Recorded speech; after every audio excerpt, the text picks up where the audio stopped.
Hey there, welcome to the channel. I'm Ben, and this is my buddy Jason and his 2006 Suzuki DR650. Back in early spring, the bike got an FMF header and a Lex slip-on exhaust system. Following some advice from an enduro cross training video here on YouTube, he also added secondary holes in both the airbox and carb slide, along with a quick trim off the top of the carb's spring to help the bike pick up revs a little bit faster. He had previously thinned the tip of the stock needle to increase performance as they'd suggested, but now in order to make sure the carb could keep up with the new intake and exhaust mods, they also said the main jet would need to be upsized. But rather than going with the same old boring 150 main that everyone suggests for these mods, he instead decided to try something else he'd found in a comment on that video, opening up the stock jet with a drill bit. Despite that rather questionable method of tuning and the fact that neither of us are mechanics or have much experience with this type of thing, to our surprise, the bike had a very noticeable increase in performance and seemed to run incredibly well. That is, until the weather warmed up, which brings us to today's video.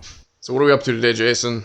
Well, kind of part two of where we left off last time. While getting on it and romping on it and enjoying the main benefits of what we did, works fine, still does.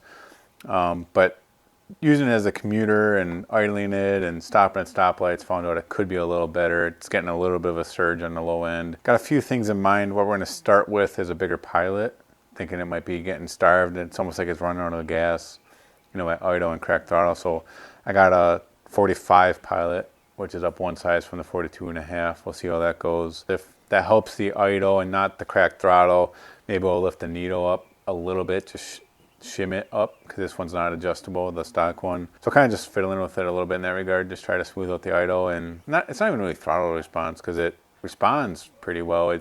The issue's more just constant, like a throttle. It kind of likes to surge a little. I think we'll start by pulling the seat, the tank, rotate the carb, change out the pilot, and go from there. Yeah, and we'll take it for a quick test ride just to kind of get a little bit of a baseline, and then hopefully once we get it fixed, we can take it for another ride and see the difference. Kind of do it to give it a little gas, don't you?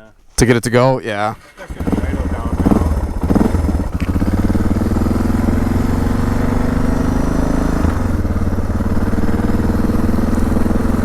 now. Oh yeah, it's like fine if you're just in one throttle position. But then, yeah, as soon as you try to do anything, it just kind of catches. Boy, that's weird.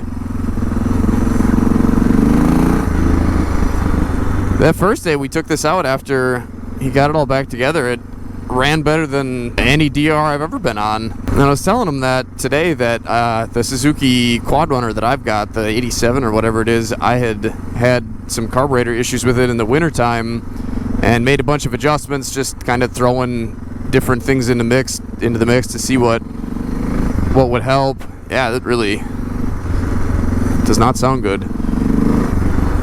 And I got it all, I mean, basically tuned to where it was running good, and it warmed up, and won't die on me. And then all of a sudden it was running, well, kind of like this again, surging and having all sorts of problems, shutting off on me. And then I just basically set, I think, the clip on the needle to the original position, and all of a sudden then it ran great, and it's been fine so far. So I don't know if it really is just kind of the same thing with this, that it's just the weather. It was really that different of a oxygen content because it was cooler, and that made it run good. Now it's not happy with the oxygen content. I don't know.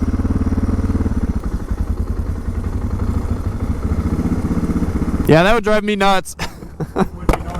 Just the surging.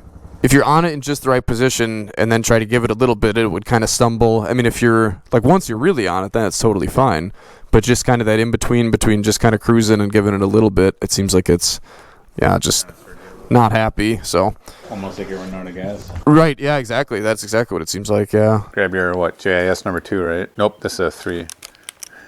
Don't use a Phillips on these, right? No, don't. Because we're better than that. But we're not good enough to buy our own jets. Gotta drill it out. Well, sometimes the right tool for the job is a drill. Or a hammer. Yep. Or a vice grip or a stick welder. You don't. But yeah, for JIS, you want JIS, not Phillips. Does make a difference, that's for sure. Be like using the 1/2 inch on these, right? It might work, but it might also wreck it. suppose I can put it in the stand too. I didn't think of that. Every time I look at mine after seeing yours, I'm like, I should get one of those.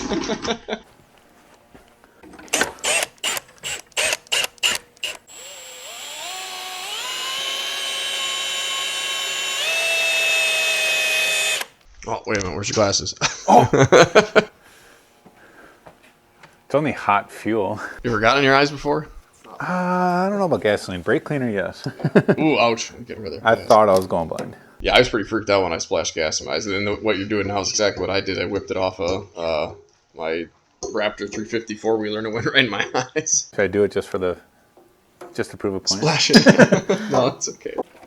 There we go. Do you think this could have anything to do with it? Yeah, that does look a little collapsed, doesn't it? I mean, not that there's a lot of flow, but you don't want it shut either, do you? No, definitely not. Some of the stuff I'd heard is either blocking this off, some or all of it, and also rerouting this guy. I have it kind of out of the way. I was running at one point with it down in there, and it helped.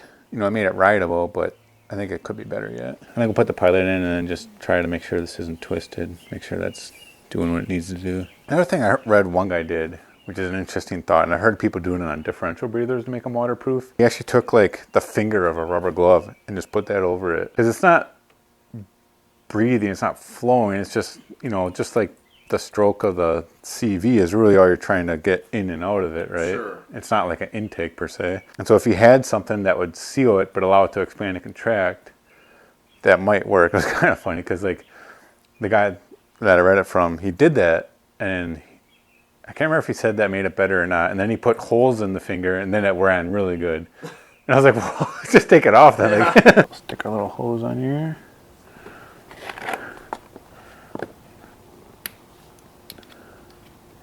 Look at that. Should have poured it back into the gas tank. Close this before we forget, right? Oh, yeah. Yeah, you don't want to put the tank back on. Why is it leaking? Figure we'd loosen the clamps and just see what fights us, right?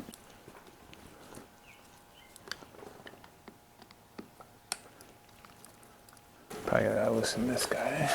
And maybe it does have to come off. Oop. Don't lose those. Perfect. Oop. Perfect-ish. I just noticed this fell off, so I need to make sure I remember to put that back on. That gets us a little more. That might be enough even. Let's see what it looks like in your end. You gotta take the brake reservoir off and then maybe it'll turn it a little bit more. See if we can shove this out of the way without dumping it. There's only the 2 screws. Might be able to get with the stubby. Otherwise I can see if we're fighting something. Looks like we got tighten our cables here again.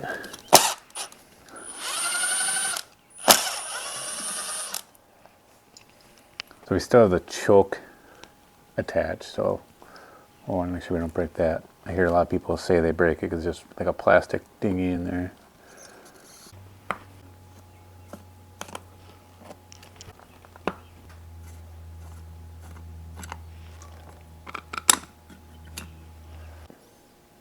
Some carbs you have to worry about that needle falling out, but yeah, it's actually part of it. Oh, that's kind of nice. And then this tang here must be how you set the float height. Yep. So this should be our pilot in here then. There we go. Guess you need the Harbor Freight 8-in-1 for that guy. Now I might need a brass magnet to get it out. Do you have a brass magnet? I don't think so. There it goes. So this is actually a little different style, ain't it? That's the one that came out. That's a 42.5. That's the 45 we're going to try. It does look a little different. You can see this one has some holes in it. When it's installed, it's drawn up the bottom, and that's where the actual metering holes are. So I think it should be fine. We'll find out. If everything worked, that would be boring, right? A little bit smaller. I might need that smaller screwdriver.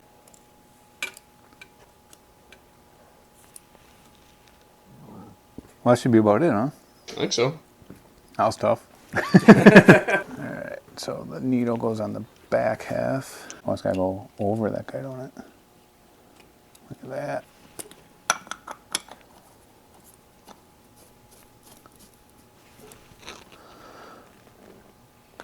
Always hand start.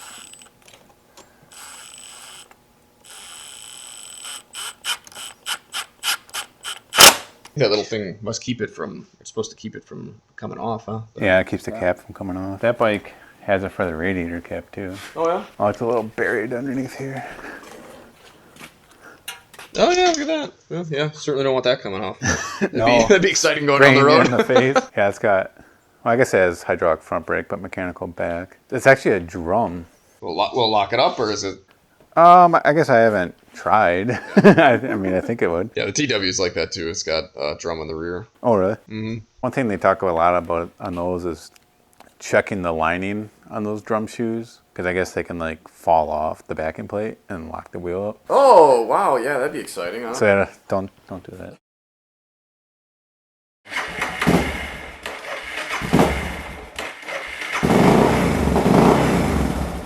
I wonder if it's getting too much now. Should we close that down some? Could be. Yeah, I was gonna say maybe you gotta bring the idle up, but yeah, maybe you're right. Well, if anything, went to idle. It would. Yeah, I guess it should be the other way, right? I think we'll go to like maybe one turn. What do I do with my adjuster? Here it is. Maybe close it a turn and see what happens. That's closed. So we'll open it until I see the line again.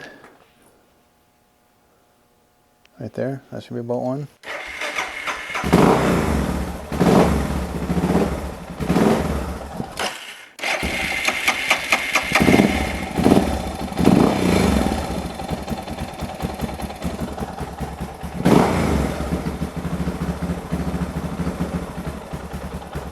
I have that idle up all the way, and it's idling low. The idle's turned up all the way? Yeah. Really?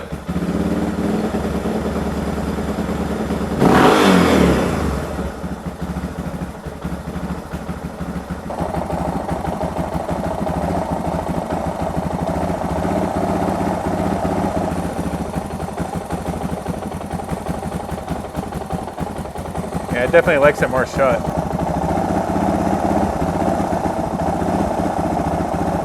That's actually shut all the way right now. The screw's all the way in? Yeah.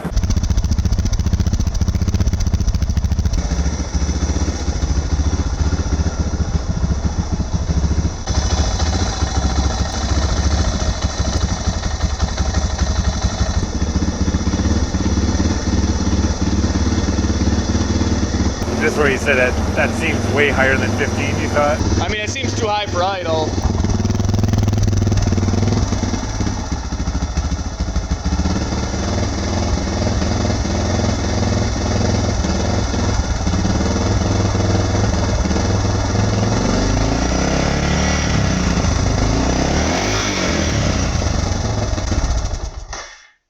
Should we take it for a spin and see what it does? Yeah.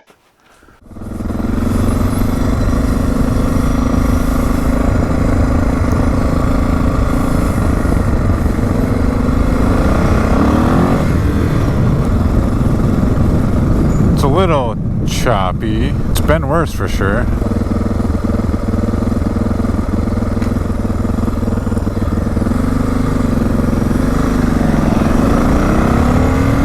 It doesn't seem as bad.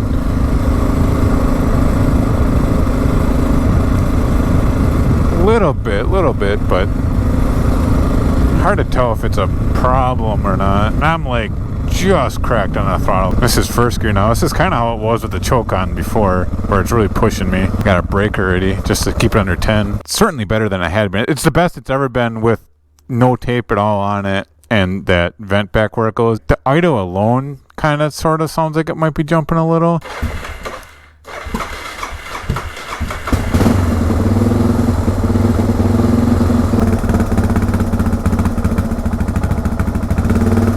Yeah, it still kind of has it.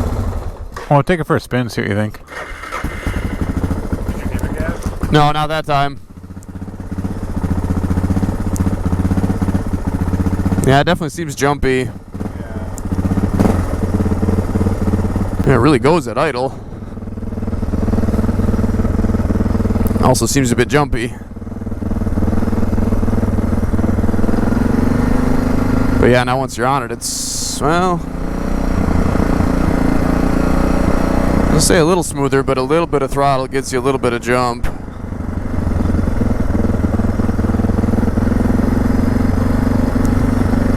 Yeah, it's still pretty surgy. Next, we decided to head into town for some lunch and to stop at our local mechanic to see if he had any suggestions for us. We also figured the long ride into town would ensure that the bike had more than enough time to get up to operating temp, so we could rule that out as a potential issue and see if it made any difference.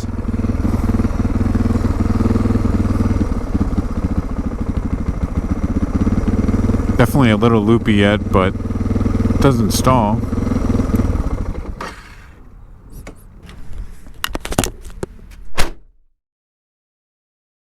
Talking with the guy in town here, he says with the mods we did, it'd be worth going up 2 sizes, and then you can always choke it down with the screw if needed.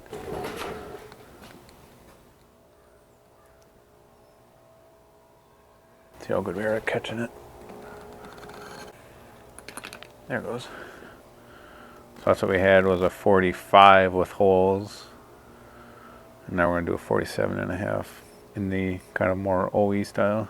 And he said those holes might be enough to make a difference. Yeah, he said it definitely makes a difference. He's like, all bets are off with the holes in there if it's not the right style or the original style. He said the ones with holes you'll find on 2 strokes and some 4 strokes.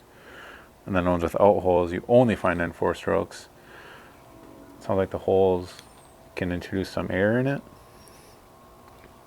I'm not going to pretend I know what's going on, but we'll try it with the one without holes. Yeah, hopefully as long as we have the right size and are matched with what the OEM one was as far as holes versus not holes, that'll put us in a better spot anyways and hopefully get rid of that surging. Even before we did this, with those last changes, it was as good as it's been yet, right? For sure with the airbox wide open, yeah. Definitely with the airbox open. So we'll button it back up and see what it does then. Sounds good. And we got that screw closed. I guess we'll just start there and see what happens, right? We were talking about this before. This is the emulsion tube, I think they call it, which is what is known as the choke on these. It's technically not a choke, but it accomplishes the same thing. So when you pull your choke lever, if you will, it opens a plunger on the other side of the carb here. And then you can see it's got this tube that runs down to this tube, and then it just draws fuel up. Okay, so the choke is effectively blocking or unblocking the other side of it, or metering the other side? Yeah, so it'll draw the fuel up this tube here, sure, which actually goes into this float. I've never seen a float assembly like this before. No, that's strange. It's kind of nice that it all comes out in one piece. Yeah, actually, in that regard it is. There's no pins that are breaking off or corroded or anything. I was just trying to see how this actually fills up with fuel. Oh, there. That's where it draws the fuel for your choke then, which technically is the wrong word for it. Instead of choking air, we're adding fuel to enrich in it. So you put the signing on, make sure you slide over that, and then pop the O-ring on, doot, and then the back one, doot. And then the bowl, you can see the little notch right there, and then the flat spot there and there catches kind of those 3 ears and to hold it in place. So we actually took out the 45 Pilot, which had those holes in it, and went to a 47.5 without holes. So we're up 2 sizes from where it was. We got the screw in all the way right now, just from before. I think we'll start there and see what it likes.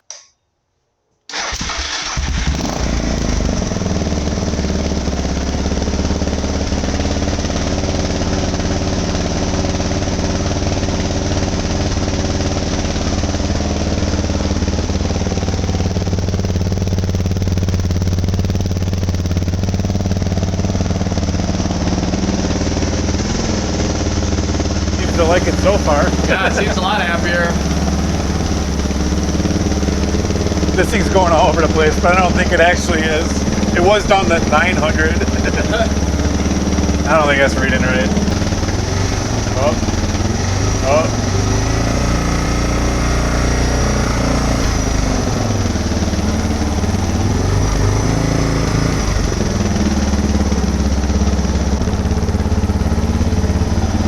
Backed it out a little bit. Just the idle? Yeah. That thing, it's already glowing. Maybe we should open that screw up. Yeah, maybe, yeah.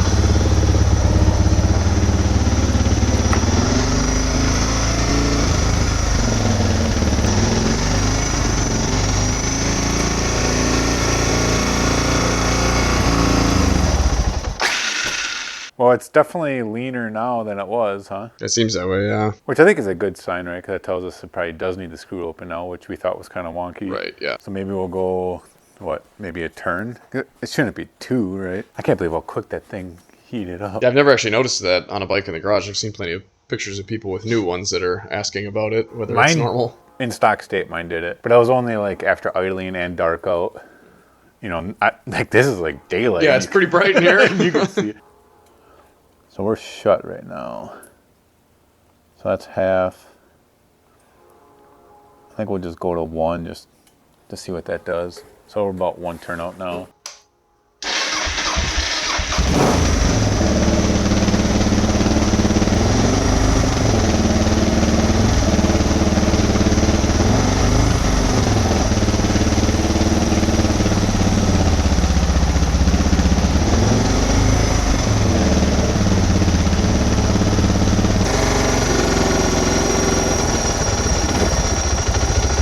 That's kind of where you like it, right? Usually, yeah. I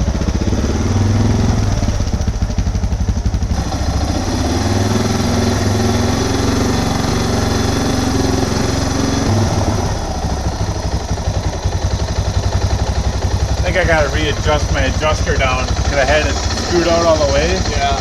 But I wasn't letting it come down anymore. The fact that it actually runs that low is probably a good thing. Screw it in or out now and what happens.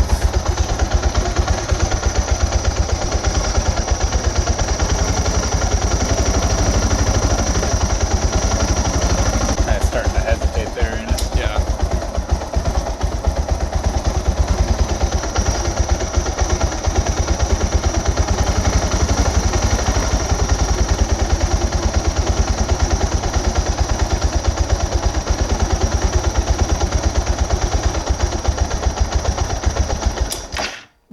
So that was 2 turns out from the hesitation. So I'll go in 1 more. There's 1. And that's where I was starting to hesitate, I think.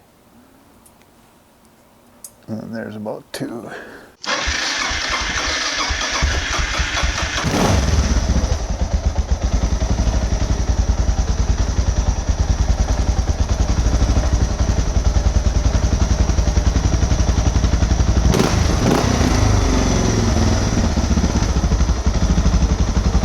I'm trying to turn it back up to like a normal idle.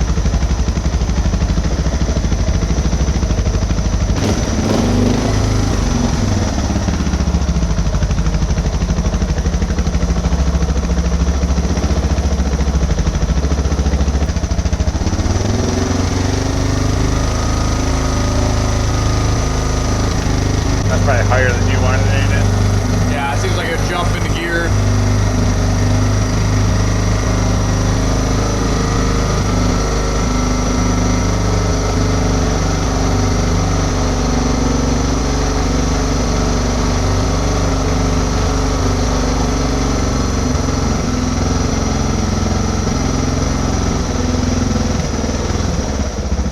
Yeah, see, it's kind of bouncing between the 2 again, ain't it? Yeah.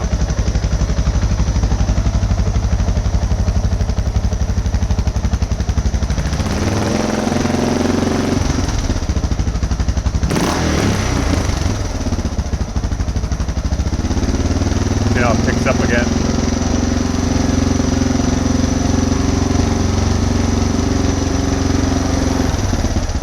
Yeah, I didn't even touch it there.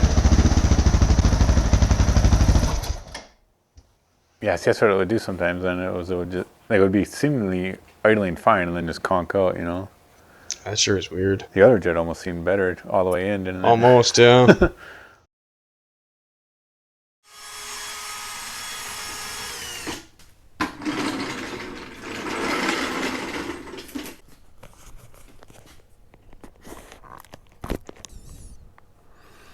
Don't plan on going too far, but figured it'd be dumb to make a change without even leaving the garage.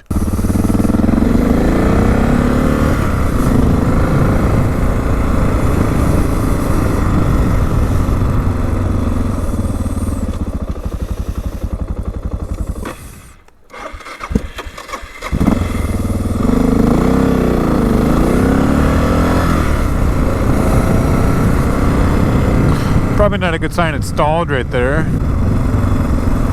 There's the surge. Seems worse than it has really at all today yet.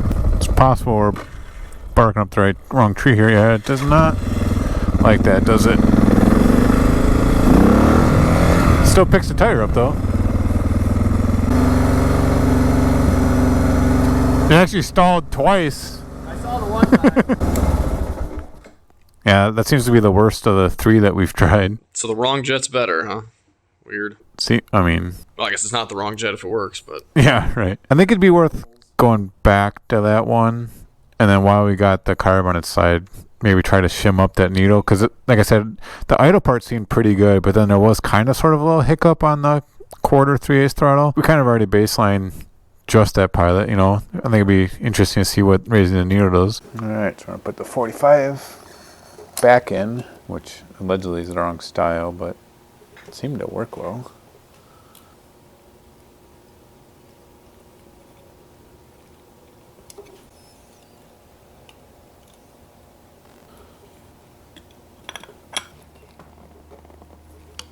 All right, now we'll take the top off. So we liked how this one, I mean, this was probably the closest to good, right? Right, no stalling. No stalling, seemed to idle pretty well. Wasn't big loopy surges. It was, I mean, not Yeah, this last one was perfect. really seemed almost the worst, actually, I think. Right. Just to try something different, we're going to try to lift the needle just a touch, see what that does for us. Then we'll probably go back to shutting that screw off then, right? Yeah, because that's how that worked the best with this one. And I think we'll also examine this thing for any signs of leaks or cracks or gasket issue. Yeah, or that's a good point. That could definitely throw you anything along those lines. Doesn't seem to be bad anywhere. And here's that spring that we snipped a little. Our idea was to, like, I'd almost like silicone a washer in there, just to add, or even stretch the spring just to get a little more preload if we think we need to go back to that. For now, I think we'll leave it as is. And everything seems robust on this thing, right? As far as sealing around the side or the diaphragm itself. Yeah, I didn't notice anything out of the ordinary. Our jacked up needle. But it ran fine last year, right? So I don't... Right, unless that could somehow be coupled with what you're doing now. You wouldn't think it would be a factor since it was fine before you messed with the airbox. Right. So we wanted to add just like 30 thou or something under this guy, right?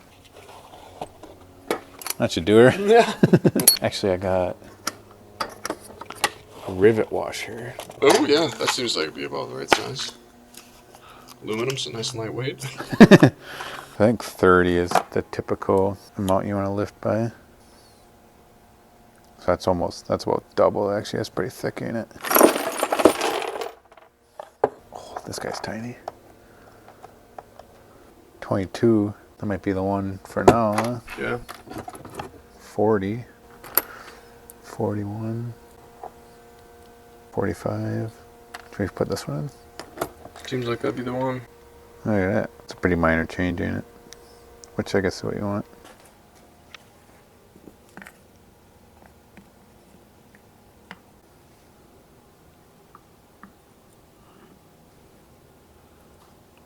I think I hit the center one. Seems like it.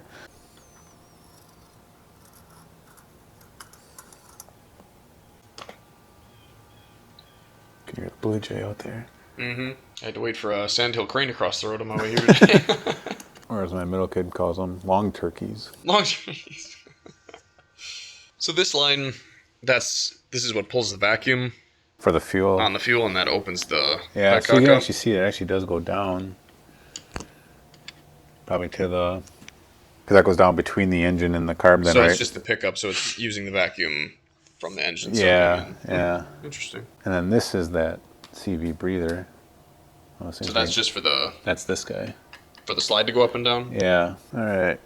Just the screw in the bottom. Need a better tool for this. Yeah, I've actually been thinking. I've again forgot to bring I got a special tool from Rocky Mountain that's meant specifically for that, and I didn't bring it again. So that's gently seated there. I guess we'll throw it back together and see what happens. Yeah, and our local engine performance expert guy said that doesn't matter, right? If it's all the way closed. You made it sound like there's like 2 ports that go through the pilot, and one goes through the screw and one doesn't. So we're not completely shutting off the pilot circuit by doing that. Yeah. I suppose we'll put it all back together and take it for a test ride? Yeah.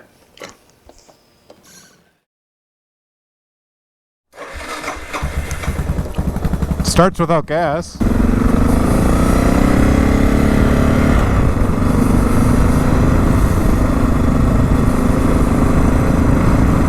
Yeah, it's still there. See how the idle is here. Seems to stay online. Definitely a little hiccupy yet. I don't know. This shit might have made it worse. Just in the last bit now, it started idling way lower again.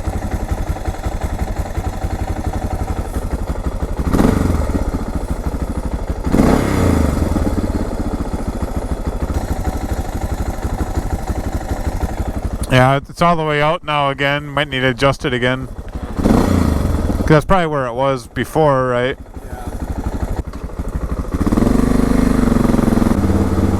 Yeah. Now it's picking up a little.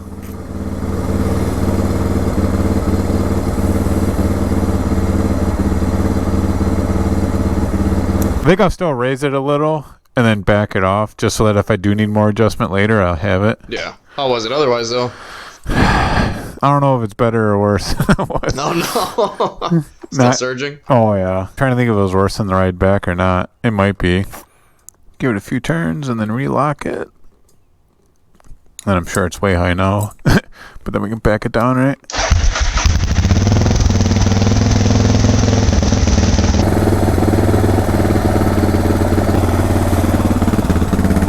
I mean, like, idle-wise, it's as smooth as it's been, right? Yeah. You can kind of hear it. Like, when it does surge, then you hear kind of like that little miss. Yeah.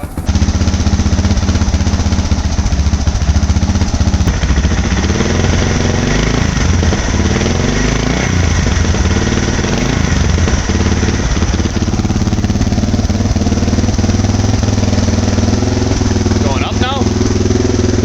I think so.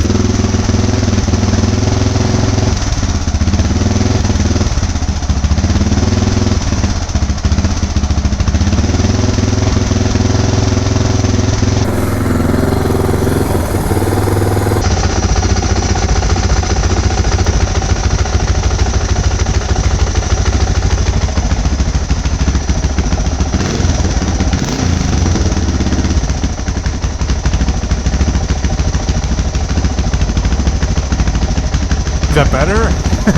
Seems like it, I guess. I don't know.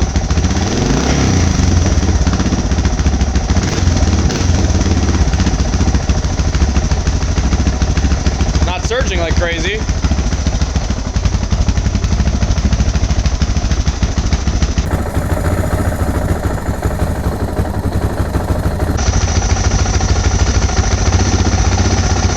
Yeah, because then once you screw it in more, you can hear it really pick up. I wonder if it's leaning out there.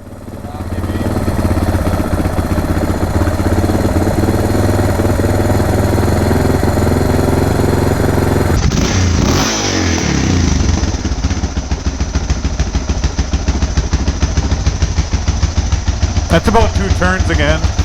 2. Maybe I'll take her for a spin like that.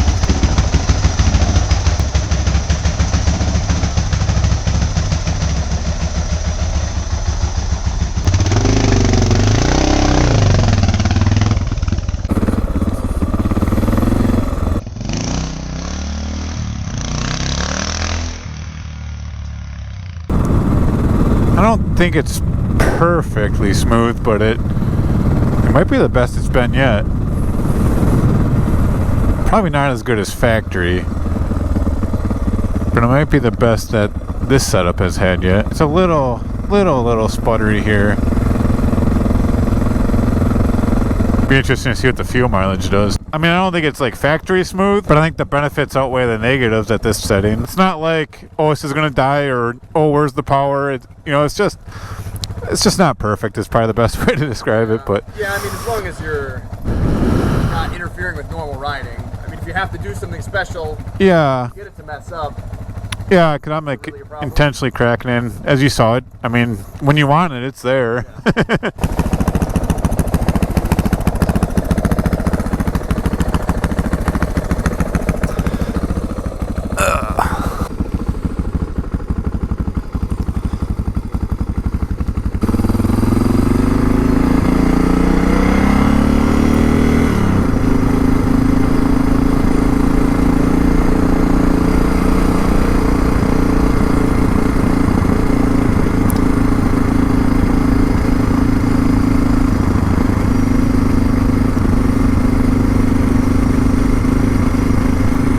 Yeah, still a bit of hesitation there. And some surging. You go up a gear, it's a little better, but not much.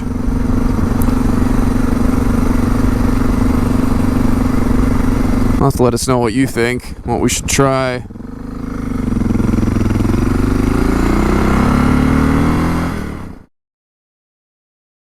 Alright, so what do? We took the washer out and tried again, and it seemed to get worse, right? Yeah.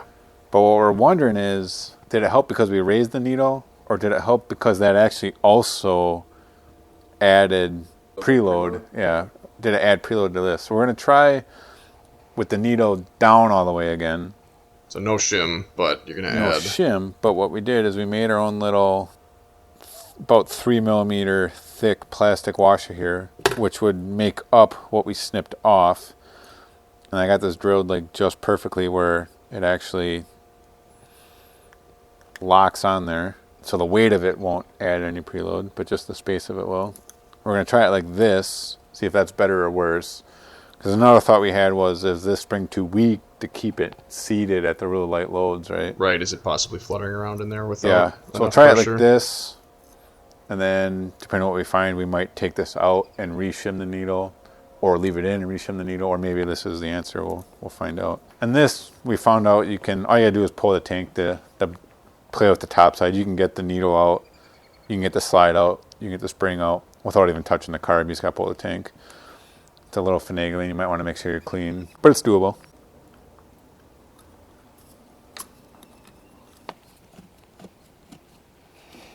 So we pulled that needle washer out, which was like 22 thousandths, right?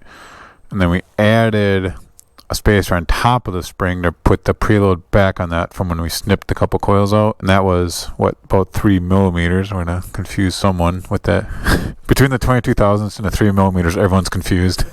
And we didn't touch the fuel air mixture or the... Nope. We still got the Holy 45 and 2 turns out on that.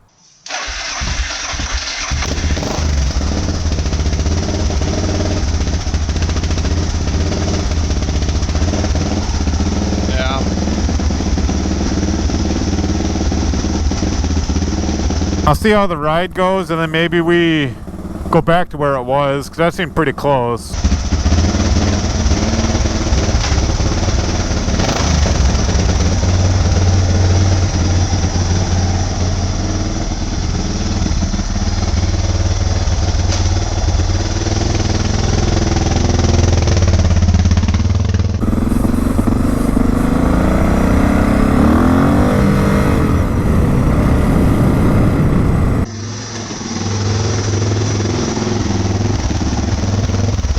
No, that's worse than the other way around. What was happening? Just the shuddering? Or? Yeah, just real jerky. It seemed worse than nothing on top and the small washer on the bottom. Do you think you should mess with that? Try the fuel air mixture screw? I suppose with a shot, see what it does. Did get better before when we were playing with it, didn't it? Yeah. I was kind of hoping there'd be enough tension to just keep it hammered down and going, you know.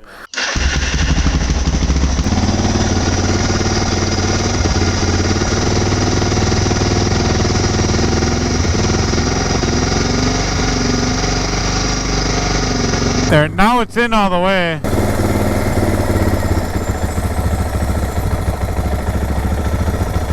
Does that seem decent? It does, yeah.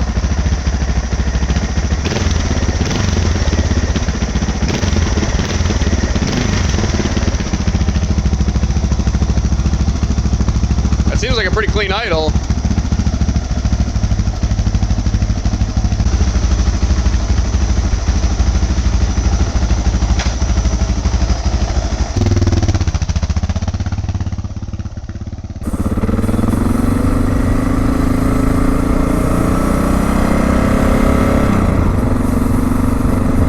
Seems pretty decent so far. Until you get off of it.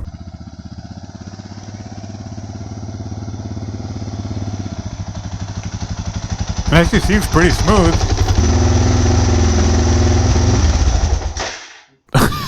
Until that happens.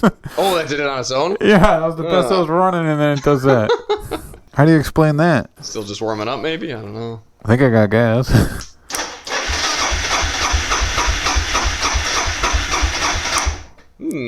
Unless I actually am that low. But usually it bogs a little bit. I don't see anything. I mean, you can hear it sloshing. Yeah. But that shouldn't be reserve ready already, should it? No, I don't think that was it. No.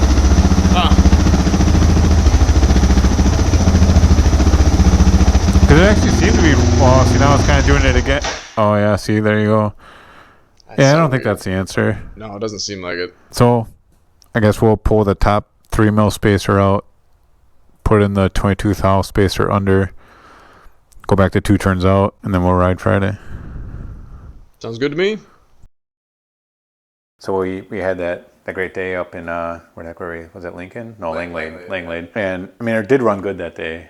I rode to work the next day and had to flip it to the reserve. I had about, 40, 50 miles, something like that. I got like 20 miles in a gallon. Maybe got to take a step back here. Maybe drilling jets and whatnot isn't going to get it dialed in exactly where we want it. So I bought some actual jets and figured we'd take a little more scientific approach to it. The way that we are hoping to do that is with this cheap Amazon gauge that my buddy Bill introduced me to. We got a 1 7/8 IED pipe, which actually fits perfectly onto the as provided outlet on this Lex slip-on. I drilled a hole with a step bit. You can see I got this clamp on bung. And this is a heated sensor. It's gonna heat up, takes a little while, and then it starts reading AFR or air fuel ratio. So let's see what happens when we start it here.